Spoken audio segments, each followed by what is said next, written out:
Welcome back to the podcast on artificial creativity. This is the 5th episode. It's about how to store or represent knowledge in computer programs.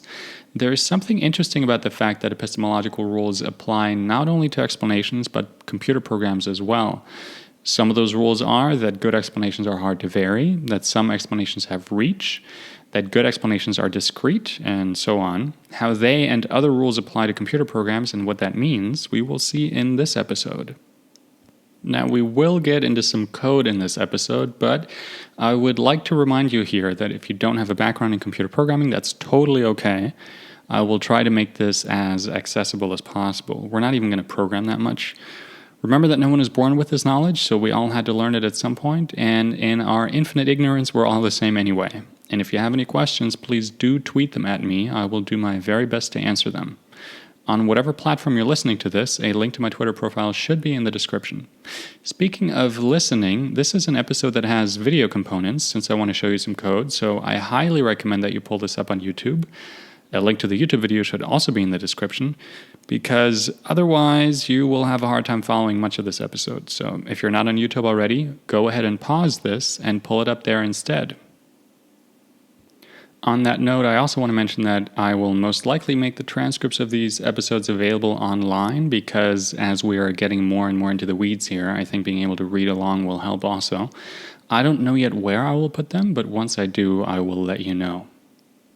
Let's recap the previous episode real quick. We roughly answered the question of how we know, how is knowledge created, and what knowledge is. Knowledge consists of explanations. Different bits of knowledge, as it were, are adapted to solving different problems. Knowledge creation is an evolutionary process in an individual's mind that works by conjecture and refutation, and this process is creativity. Good explanations are hard to vary, meaning changing any part of a good explanation diminishes its ability to meet its purpose. And in order to make progress in any field, we need to create good explanations. A universal explainer is a general-purpose problem solver whose capacity to solve problems is only dictated by the knowledge he has, and of course, as everything else, by the laws of physics. We learned that creativity can be used to copy existing knowledge as well as to create new knowledge. Both are powered by the same mechanism. We therefore concluded that knowledge creation is a replication effort, that to understand anything means to replicate it mentally. People are general-purpose explainers, which means they are general-purpose knowledge creators, which means they can mentally replicate any explanation. So knowledge and replication take a center stage here. So what we need to do in order to build artificial creativity is, among other things, figure out how to represent explanations in computer programs, and then how to write a computer program that can replicate them. You're probably wondering at this point why we need to talk about software engineering at all, because epistemology on the face of it has nothing to do with software engineering. I don't think that's true, but never mind that for now. Our goal is to eventually build artificial creativity. And we already figured out that due to the universality of computation, building it is a software project, not a hardware project. So if we want to build this thing, at some point we need to write some code. There is a deeper reason too that I hinted at in the last couple of episodes, and that is that programmers have already contributed to epistemology by finding rules governing the improvement of the structure of programs. Good programs, just like good explanations, are hard to vary. Now, just about anything is only good if it is hard to vary. I don't think a piece of art can be good if you can easily imagine changes to it that would make it better. The same is true of a movie or a book or a building. The deeper connection here is that explanations can find their counterparts in computer programs. If we want to build something that can create explanations, we need to know how to encode explanations in computer programs, and that's what we'll get into in this episode. We will explore epistemological rules as they apply to computer programs, and we will look at how we can encode explanations as functions. To start off, I want to tell you a story. When I was a boy in elementary school, I remember sitting in math class and listening to our teacher introducing the topic of multiplication. I don't remember what grade this was, maybe second or third, but I do remember being pretty fond of math at the time. And the teacher introduced the topic of multiplication as follows. Before explaining any of it, he posed an open question to the room. He asked, "How do you think multiplication works?" I raised my hand and said something along the lines of, "Well, I know that when people do multiplication, they say things like 3 times 5, so My guess is that to calculate this, you need to add 5 3 times. So in this case, it would be 5 plus 5 plus 5. In other words, I remembered some clues I had gotten previously from the environment, from which I could guess an explanation of how multiplication worked.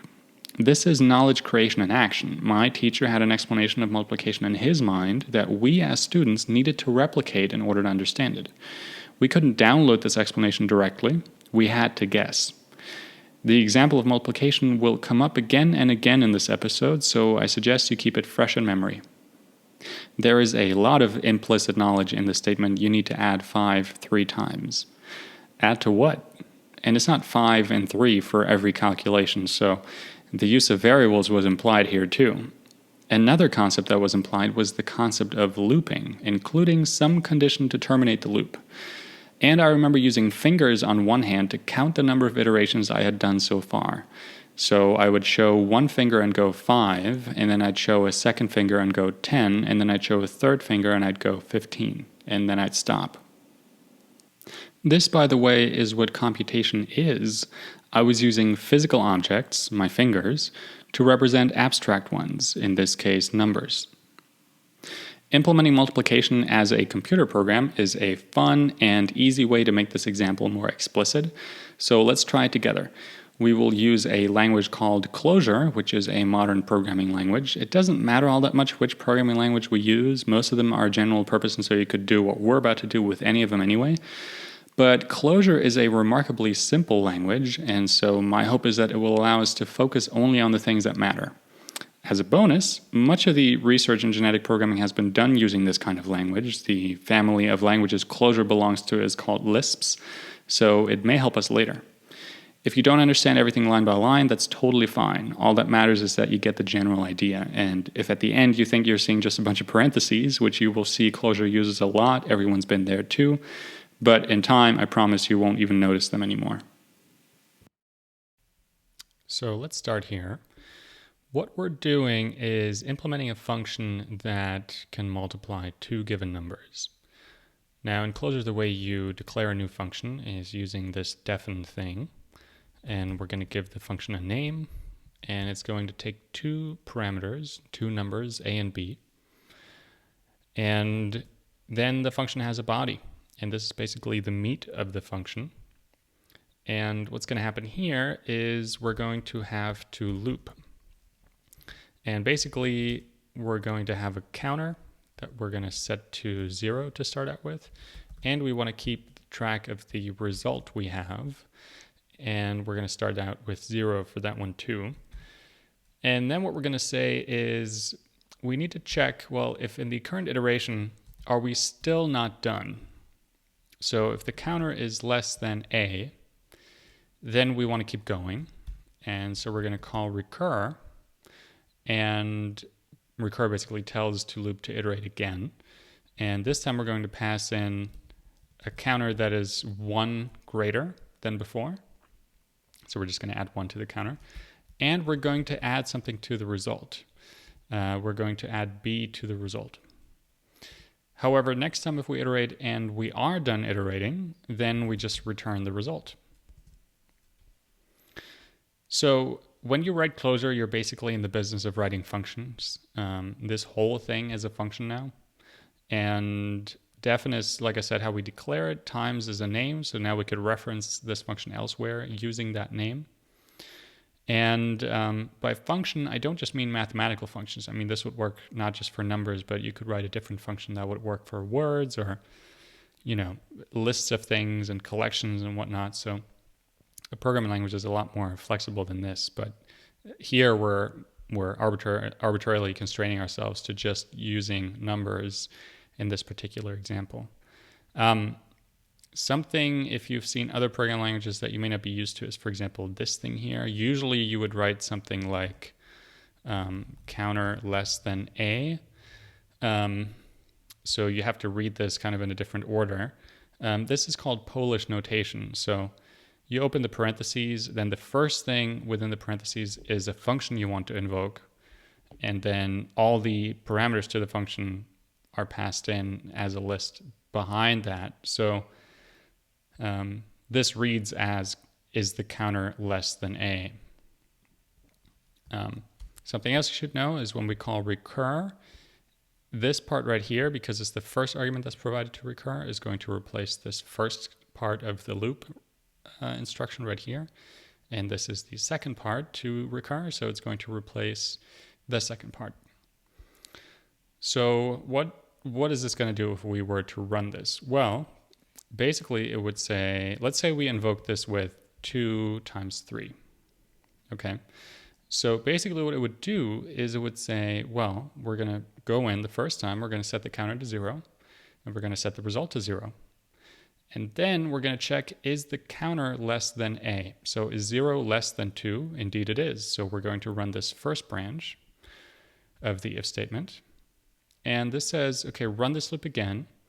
This time increment the counter to 1 and add B to the result. So this is going to be 0 plus 3. So now the second time it goes in and it says, okay, the counter is now 1 and the result is now, I can put this here, and the result is now, so the first time was 1, and the result is now 3. Okay, and then we're going to say, well, is 1 less than 2? Indeed it is still less than 2, so we're going to loop again, and this time we're going to say, well, increment the counter to 2 and add 3 to the result, because B is still 3 and the result is currently 3, so this ends up being 6. And then we're going to go in and say, well, is the counter still less than 2? And no, at this point in time, the counter is now 2. So this is going to evaluate to false, which instructs the if statement to go to the second branch, which simply returns the result, which at this point is now 6. So if you don't understand every single bit of this, don't worry about it. I want to encourage you not to give up. And like I said, don't worry about all the parentheses. But the point here is that this is a hard-to-vary computer program. Most changes would break it. You could change the counter to 1 if you also want to change less than to less than or equal to. That's a change you could make. Another change you could make without breaking it is change the order of the parameters. You call the first one B and the second one A. That would still work because multiplication is commutative. But that's about it. So this is a hard-to-vary function implementation. Also, now that it has been created, the function is largely autonomous, just like explanations are. So whether we like it or not, functions have some reach. They contain certain errors, and they carry out a purpose. This function has some reach. It works for all integers, so perhaps we could call it a universal integer multiplier, but it doesn't work for floats, so you couldn't use it for any number. But it is commutative, as we would expect from a multiplication function. The function also depends on several underlying functions or underlying concepts. It depends on the concept of looping. It depends on the concept of conditionals, indicated by this if statement. It depends on the concept of comparison. And it depends on the concept of addition, both here in the plus function and the inc function. That means it would be very difficult to build this function without any of these underlying concepts. This also means that as a child, if my explanation of multiplication was anything like this computer program, then I would have needed to know these concepts in advance or come up with them at that time, which would make the problem harder. Autonomy, we should make sure that this function really works for any integer. I don't think it works when the first parameter is negative because the loop depends on the number being positive here, because otherwise the counter is never less than the negative number a. So in terms of autonomy, we may think this function does one thing when it really does another. So as a bonus, I encourage you to run this in a closure REPL and see if it works for, say, -2 times 3. Another law of epistemology is that good explanations are discrete. So to get to another hard-to-vary implementation of multiplication requires more creativity.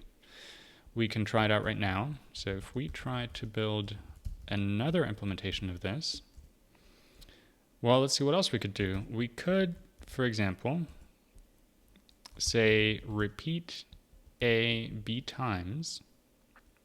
Don't worry about this this arrow here. This is called a thread last operator. It basically just allows us to write the following parts in a more intuitive order. So we're going to repeat A B times. So if, for example, A is 3 and B is 5, what we're going to end up with here is a list that looks like this. It just contains the number 3 5 times. And now that we have that list, what we can do is basically just apply the plus function to it. So what this will end up looking like is plus these 5 3s. And this will, of course, give us the correct result, 15.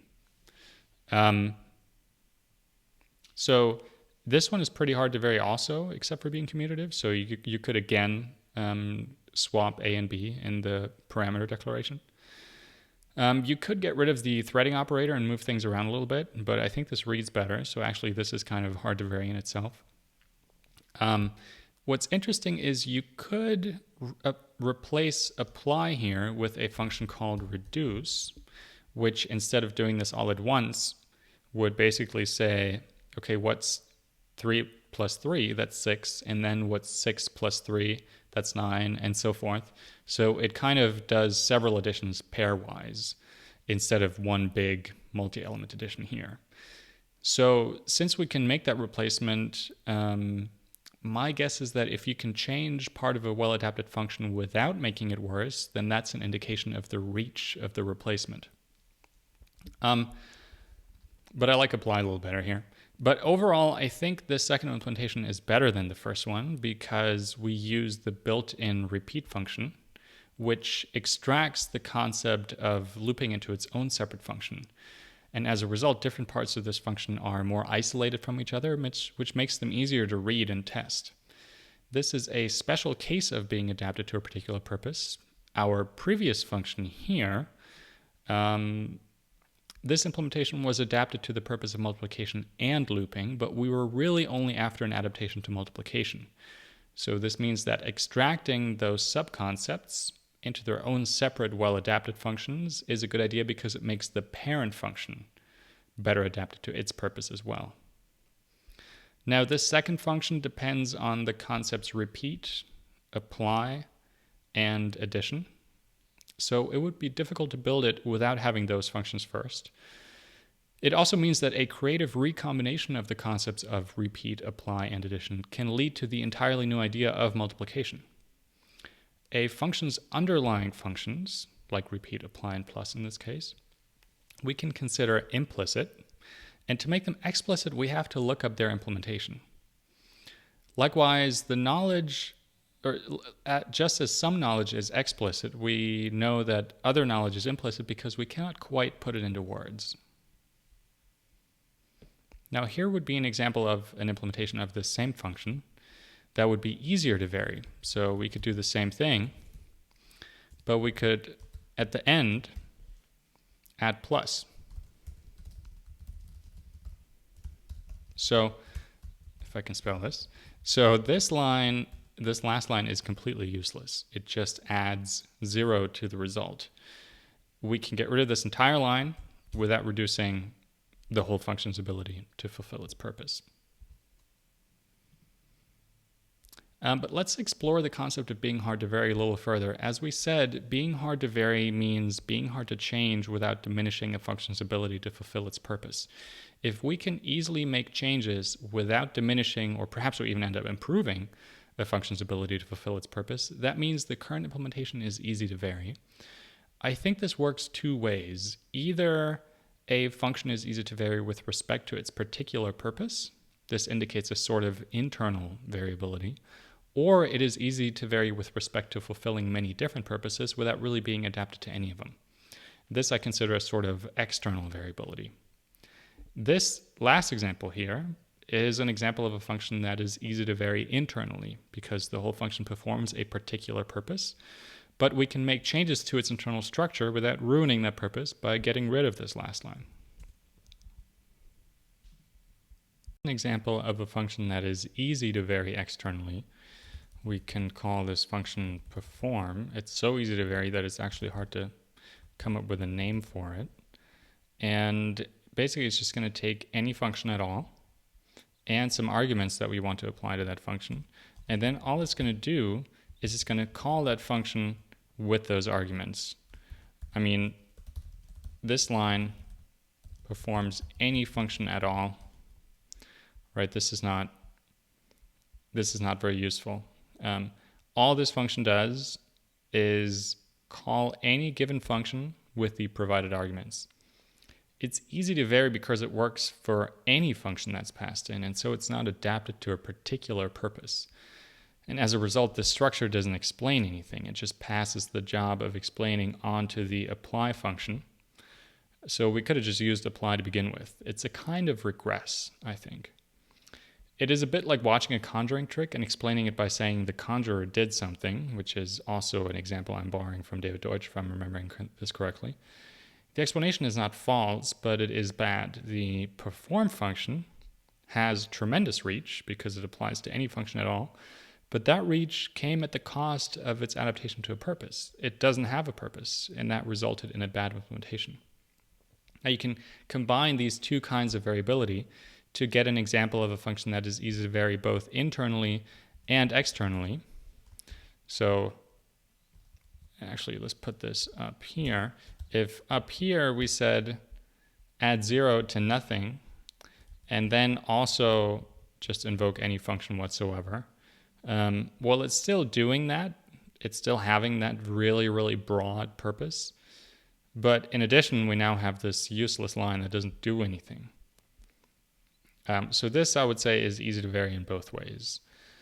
Also, because it was easy to vary this, it was easy to add this to make this change here, that useless change. That means that easy to vary functions are not discrete. We can easily introduce almost random changes with little creative effort to get another easily variable function. Now, I'd say in epistemology, a real-life example of an explanation that is easy to vary internally is, for example, you perform multiplication by repeated addition while wearing a hat.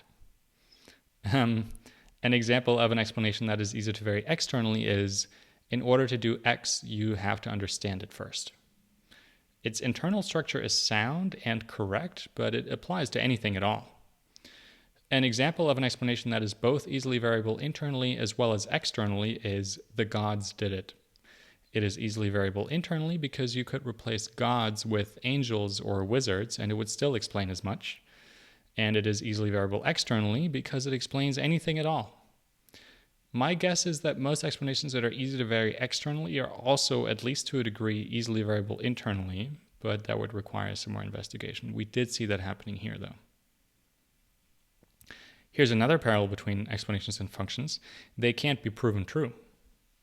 An explanation is something that is tentatively held as being true. There also wouldn't be much value in repeatedly finding confirming instances for the theory unless they were part of a test that had some chance of falsifying the theory. Otherwise, those confirming instances would just tell us something we already know. For more on that, I recommend you read the beginning of Infinity, Chapter 10, A Dream of Socrates, in which David says that if an oracle tells you something you already know, surely that won't count as a revelation. So for example, general relativity cannot be proven true because it is stated in such a way that it is true at all times everywhere.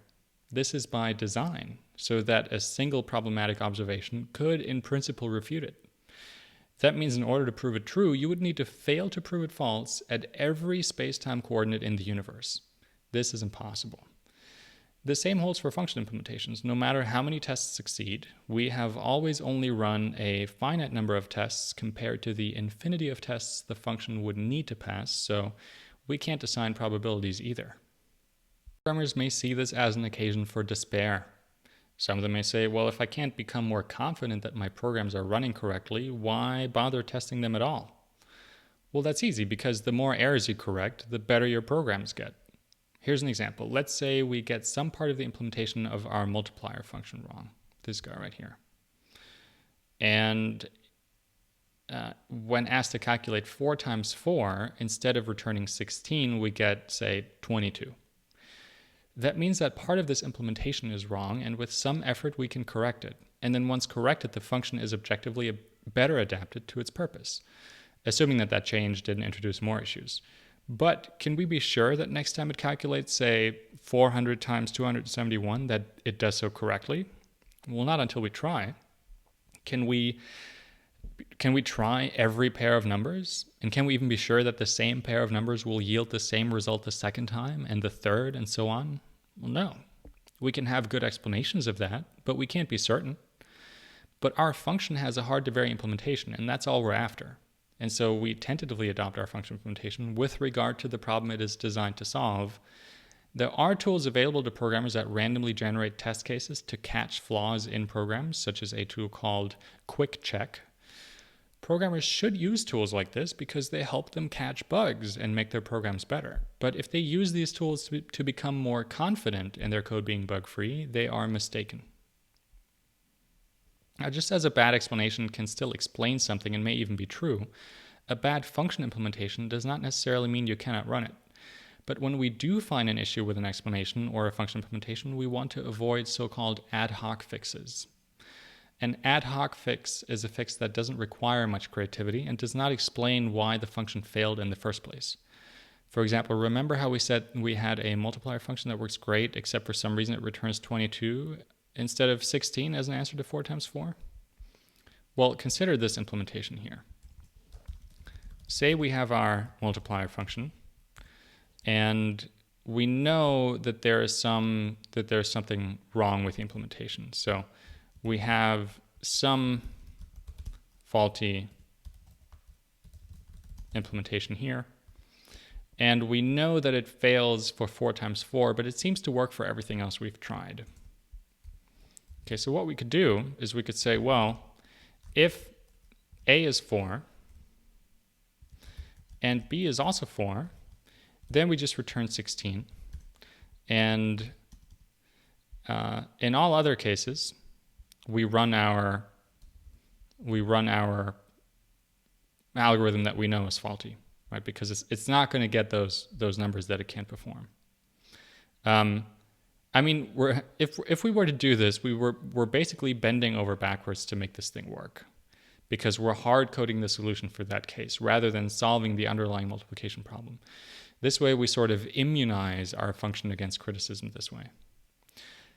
This has similarities to real life as well. So in 1919, experiments were conducted during a solar eclipse that were designed to test Einstein's then newly proposed general theory of relativity. Now, they ended up corroborating his theory, but imagine those experiments had gone differently and had ended up refuting the theory. If he had then said, oh, but the eclipse fell on a Thursday and general relativity works only on all other weekdays, not only would he have immunized his theory ad hoc, he would also have lost all credibility as a scientist. And by the way, the experiments on that day never proved Einstein true, as so many sources claim. They simply failed to refute the theory. The similarity between epistemology and the rules of how to write good computer programs doesn't stop there. We can even translate some philosophical misconceptions into function implementations that work poorly. Consider the doctrine of instrumentalism, which states that science cannot describe reality and therefore shouldn't even bother explaining anything, but only predict. Well, first of all, there is no such thing as an explanationless prediction. For the same reason, there cannot be a return value without a function. But let me try and give an example of a really poor explanation of multiplication that resembles instrumentalism. Pasted this function in here. This is another implementation of multiplication. But basically what's happening here is that all the possible answers are hard-coded. So we know if A is 1 and B is 1, the answer is 1. If A is 1 and B is 2, the answer is 2. And this keeps going. This is basically a multiplication table. All the answers are hard-coded. And this goes up to maybe this goes up to 10 times 10, who knows.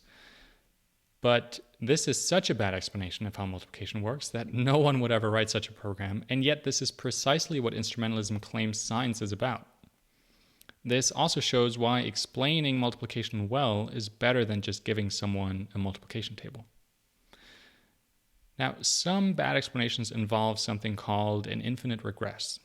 For example, the claim that design requires a designer then begs the question, well, who designed the designer? And so forth, ad infinitum. Stephen Hawking tells the following story in his book, A Brief History of Time. There are variations of the story, but his account is as follows. Quote, a well-known scientist, some say it was Bertrand Russell, once gave a public lecture on astronomy. He described how the Earth orbits around the Sun and how the Sun in turn orbits around the center of a vast collection of stars called our galaxy. At the end of the lecture, a little old lady at the back of the room got up and said, what you've told us is rubbish. The world is really a flat plate supported on the back of a giant tortoise.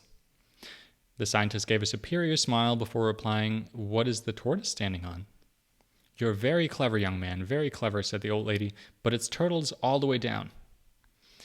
Of course, explaining the world in this way is a bad explanation because it doesn't explain anything. This problem can be found in computer programs as well in the following form. We can directly translate that example into a computer program. We can say deaf and tortoise. And let's actually wait to implement that. And we say Earth just calls the tortoise function. And we said, well, the tortoise is just standing on top of another tortoise.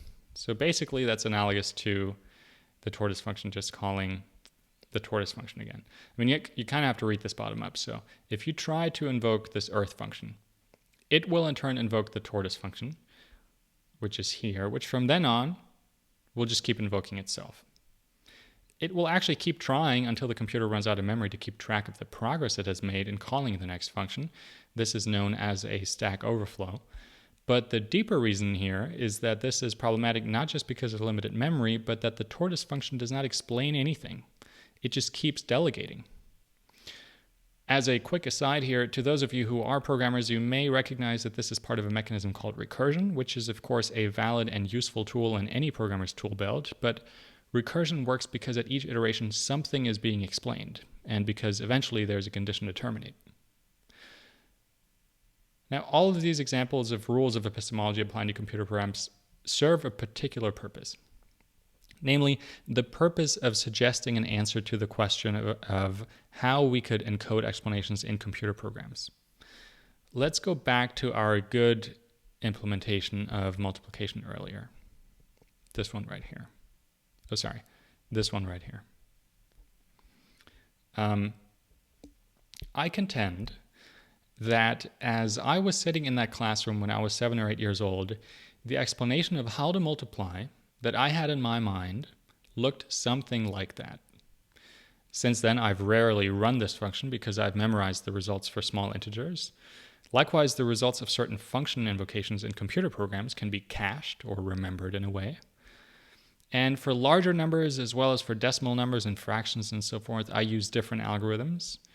But all this is to say that I don't think the similarities between the rules about what makes a good explanation and what makes a good function are an accident. I guess that is so because function implementations are explanations. A function's body is the explanation. The function's parameters are the experimental setup or the initial conditions. The return values are the function's predictions. Running a function is to make a prediction, and running 2 or more functions with the same parameters expecting the same return values is to test them in order to find a problem.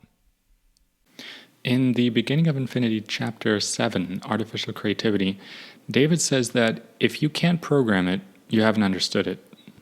By this, I think he means that if you really understand something and you know how to write computer programs, you are able to replicate what you've understood in the form of a computer program. I think this is an excellent yardstick to gauge someone's understanding of something, and given what we just discussed, I would like to reformulate it in a stronger version. To understand something is to program it, if only mentally. This doesn't mean people who are not software engineers can't understand anything. It means that our minds all have a programming language, and to understand anything means to implement a function that replicates that thing in our personal programming language. My teacher knew how to multiply.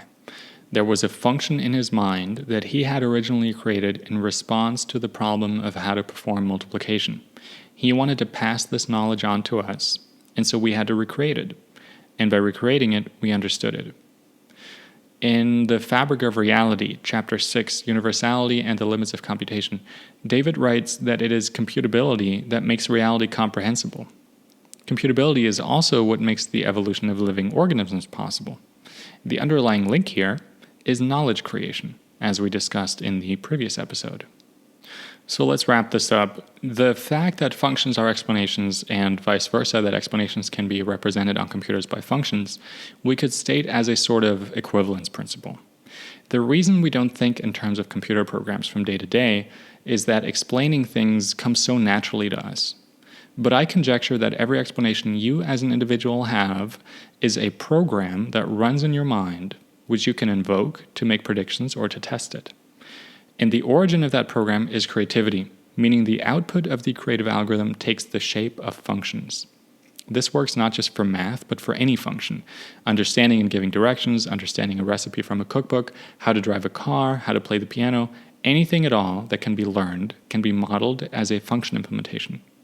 To understand anything means to write a program of how it works in one's mind. This is the universality of computation applied to epistemology. When there is a regularity in nature, we seek to explain it. By doing so, our explanation not only incorporates that regularity, it is a functional representation of that regularity in our minds. It replicates the regularity. Therefore, replicating a function is the computational counterpart to creating an explanation. I know we covered a lot in this episode, but if you want to take away just one thing, it is this conjecture. Functions are explanations, and explanations are functions. In the next episode, we will combine what we know so far to propose a particular problem phrased in terms of software that I hope will present an actionable item towards building AGI. As always, thank you for listening, or watching in this case. Please leave a comment if you have any questions, and I hope to see you next time.